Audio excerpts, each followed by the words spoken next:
baik itu sebuah benda seperti cincin, ya, cincin seperti ini, ataupun sebuah benda yang sepertinya terlihat bertuah, ya, seperti keris seperti ini bisa diisi, kemudian ini cincin juga bisa diisi, bahkan termasuk peci Anda yang Anda pakai bisa Anda isi, ya. Akan tetapi bagaimana tata cara ulama menjelaskan supaya mengisi cincin ini, mengisi keris ini, dan juga mengisi benda-benda yang lain supaya tidak musyrik.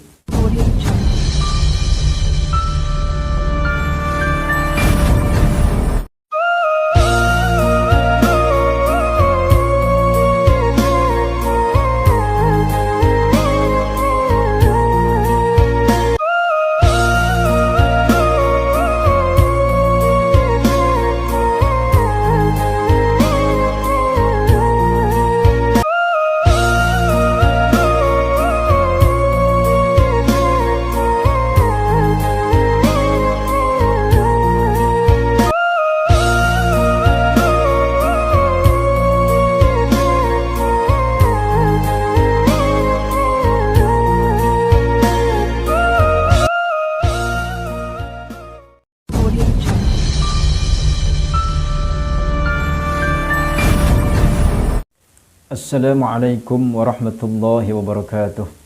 A'udzu billah, bismillah, alhamdulillah. Wassalatu wassalamu ala Rasulillah wa ala alihi wa ashabihi wa mawalah. La haula wa la quwwata illa billah, amma ba'd. Saudara-saudara pemirsa setia channel Majmu'atul Hikam rahimakumullah. Pada kesempatan ini insyaallah saya akan meng-share sebuah tata cara pengisian sebuah benda. Baik itu sebuah benda seperti cincin, ya, cincin seperti ini. Kemudian juga bisa Anda gunakan untuk mengisi sebuah jam tangan ataupun sebuah benda yang sepertinya terlihat bertuah, ya, seperti keris seperti ini. Ini bisa diisi, ya. Ini bisa diisi. Kemudian ini cincin juga bisa diisi, bahkan termasuk peci Anda yang Anda pakai bisa Anda isi, ya. Akan tetapi bagaimana tata cara ulama menjelaskan supaya mengisi cincin ini, mengisi keris ini, dan juga mengisi benda-benda yang lain supaya tidak musyrik. Bagi Anda yang mungkin baru bergabung, silahkan diklik dulu tombol subscribe, like, komen, share sebanyak-banyaknya kepada saudara dan rekan-rekan kita semua. Baik, saya lanjutkan. Di dalam sebuah kitab Asrarul Hikmah, supaya kita lebih yakin dalam mengamalkannya, di dalam sebuah kitab Asrarul Hikmah halaman 94, ya, halaman 94. Bagi Anda yang mungkin memiliki kitabnya, silakan dibuka dan sambil disimak. Musannif menerangkan kepada kita semua bahwasannya untuk mengisi semua atau segala macam azimah, ya, baik itu cincin, sabuk dan lain sebagainya, ya, bisa Anda isi, ya, termasuk sorban Anda dan barang-barang yang kesayangan Anda, silahkan bisa diisi.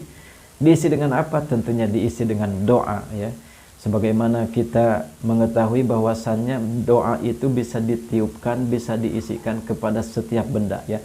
Tidak hanya kepada air, akan tetapi kepada benda-benda pun bisa Anda isi, ya, bisa Anda isi. Seperti ini adalah cincin. Ini insya Allah cincin ini sudah terisi, ya, sudah terisi dengan doa maksudnya. Akan tetapi supaya tidak musyrik, ada tata caranya. Jangan sampai Anda memiliki barang dan benda yang terisi dengan sebuah doa atau sebuah keberkahan, akan tetapi Anda sendiri celaka di dalam akidah dan tauhid Anda sehingga menimbulkan kemusyrikan. Ini naudzubillah min dzalik, ya.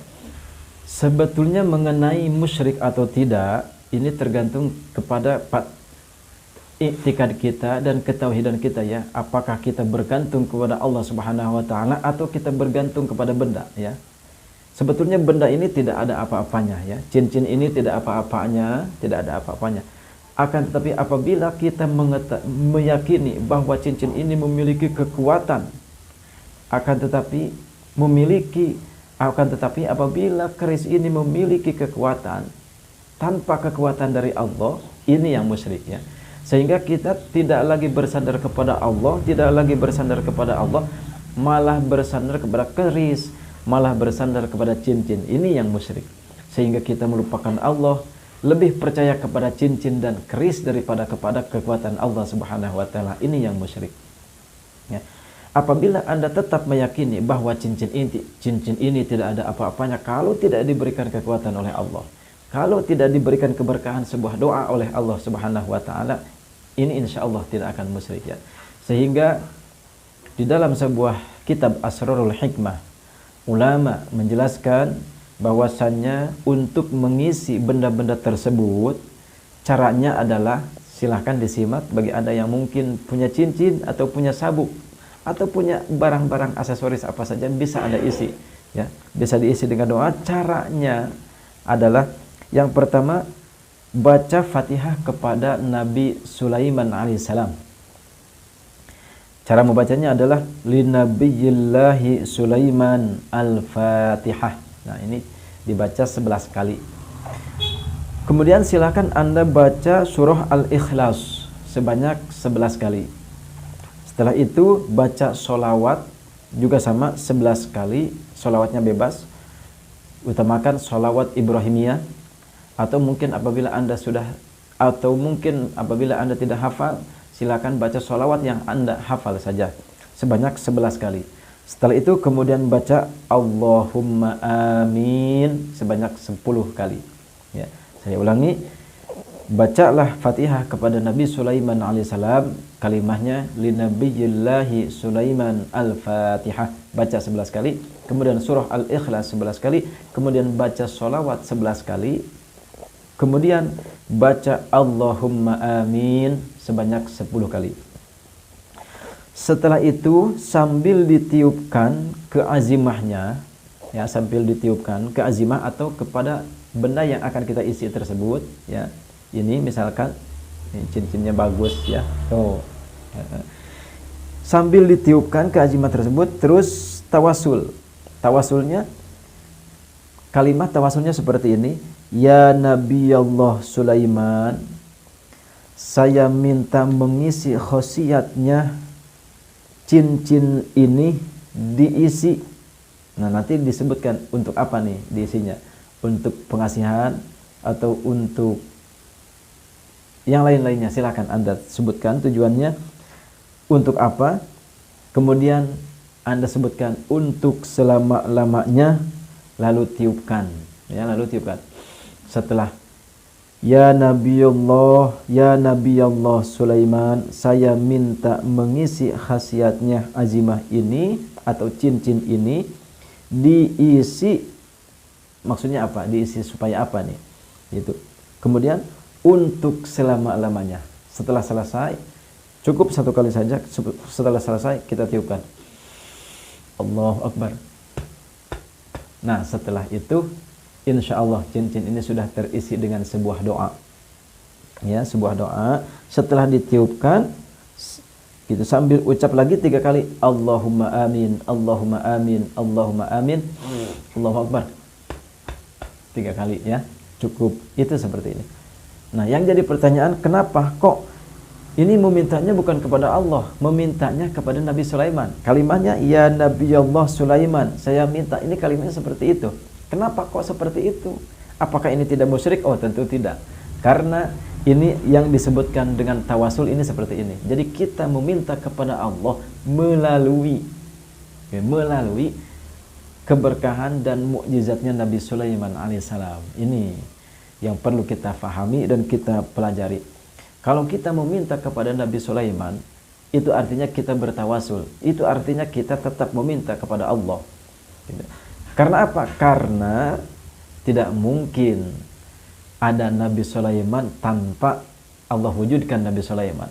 Dan nantinya Nabi Sulaiman pun akan tetap meminta kepada Allah Subhanahu wa taala. Ini karena Nabi Sulaiman lebih dekat kepada Allah daripada kita.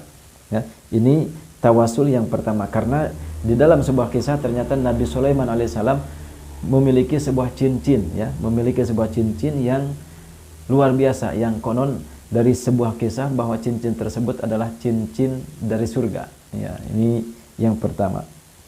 Setelah kita bertawasul kepada Nabi Sulaiman, kemudian kita bertawasul kepada Syekh Abdul Qadir Al-Jailani qaddasallahu sirruhul aziz, yang kalimahnya adalah Asy-Syaikh Abdul Qadir Al-Jailani Al-Fatihah. Ini kemudian Anda baca Fatihahnya, yang Syekh Abdul Qadir ini baca Fatihahnya adalah cukup 7 kali ya, cukup 7 kali. Kemudian baca lagi Jami'i Auliya'illahi Ta'ala Al-Fatihah, juga sama 7 kali Fatihahnya. Kemudian baca surah Al-Ikhlas 7 kali. 7 kali. Kemudian sholawat 7 kali. Kemudian kita bertawasul lagi, meminta kepada Allah melalui keberkahan dan karomahnya Syekh Abdul Qadir Al-Jailani. Kalimahnya adalah sebagai berikut: Ya Syekh Abdul Qadir Al-Jailani serta para wali, saya minta mengisi barang ini supaya diisi dengan apa? Sebutkan tujuannya. Yang bisa dicoba ya, sebutkan yang bisa dicoba. Kemudian kita bacakan lagi Allahumma amin, Allahumma amin, Allahumma amin sebanyak 3 kali. Kemudian kita tiupkan Allahu Akbar. Nah, seperti itu. Insya Allah dengan tata cara seperti ini, maka cincin atau barang Anda, atau mungkin sabuk Anda, atau mungkin sorban Anda atau peci Anda, otomatis sudah terisi dengan keberkahan doa, otomatis sudah terisi dengan keberkahan-keberkahan solawat yang sudah kita bacakan. Insya Allah dengan tata cara seperti ini, insya Allah kita akan mendapat keberkahan dari sebuah doa-doa yang sudah kita bacakan. Amin ya Allah ya Rabbal Alamin. Mungkin itu saja yang bisa saya sampaikan. Mudah-mudahan ini bisa kita amalkan dan bisa kita yakini, sehingga insya Allah kita akan menambah ketauhidan kita kepada Allah Subhanahu wa taala tanpa kita memusyrikan Allah Subhanahu wa taala. Mudah-mudahan apa yang saya sampaikan saat ini kali ini bisa bermanfaat untuk kita semua, dan mudah-mudahan setiap doa kita, baik itu doa dan hajat kita untuk di dunia dan di akhirat, secepatnya Allah Subhanahu wa taala kabulkan. Amin ya Allah ya Rabbal Alamin. Namun tidak lupa, bagi Anda yang mungkin baru bergabung, silakan diklik dulu tombol subscribe, like, komen, share sebanyak-banyaknya kepada rekan-rekan dan saudara kita, dan jangan lupa nyalakan juga loncengnya supaya mendapatkan notifikasi pemberitahuan video-video Majmu'atul Hikam terbaru.